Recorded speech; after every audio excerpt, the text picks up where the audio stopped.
তিন বোনের একই ইচ্ছা। বাংলাদেশের ৬০, ৭০ ও ৯০ দশকের জনপ্রিয় তিন অভিনেত্রী সুচন্দা, ববিতা ও চম্পা। ক্যারিয়ারে অসংখ্য হিট সিনেমা উপহার দিয়েছেন তারা, যা আজও সিনেমা প্রেমীদের মনে দাগ কেটে আছে। ঢাকাই চলচ্চিত্রের গর্ব এই তিন বোন একসময় দাপটের সঙ্গে রূপালী পর্দা মাতিয়েছেন। বর্তমানে চম্পাকে মাঝে মধ্যে দেখা গেলেও সুচন্তা ও ববিতা অভিনয় থেকে একেবারেই দূরে আছেন।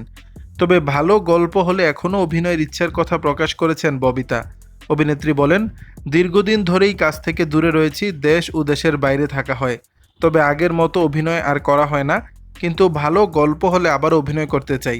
এছাড়া আমাদের তিন বোনকে নিয়ে অনেকেই সিনেমা করার ইচ্ছা প্রকাশ করছে এখন, কিন্তু সেটা এখন আর সম্ভব নয়, কারণ এখন সবাই যার যার স্থান থেকে ব্যস্ত।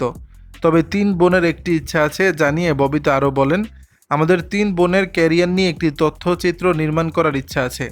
হবে কিনা জানি না, তবে ইচ্ছে আছে। যদি প্রজেক্টটি হাতে নেই তাহলে আনুষ্ঠানিকভাবে জানানো হবে। বিষয়টি নিয়ে চম্পা বলেন, এখনই সময় এমন একটি তথ্যচিত্র নির্মাণের। আমার জন্য নয়, আমার দুই বোনের বাংলাদেশের সিনেমায় অবদান রয়েছে, তাদের জন্য হলেও এমন একটি তথ্যচিত্র নির্মাণ করা দরকার বলে মনে করি। অভিনেত্রীর ভাষ্য, আমাদের দেশে কিংবদন্তির মৃত্যুর পর তাকে নিয়ে অনেক কিছু হয়, তাই জীবিত অবস্থায় তিন বোনকে নিয়ে কিছু করা উচিত বলে মনে করেন তিনি। দর্শক, বিষয়টি নিয়ে আপনাদের মতামত জানাবেন নিচের কমেন্ট বক্স।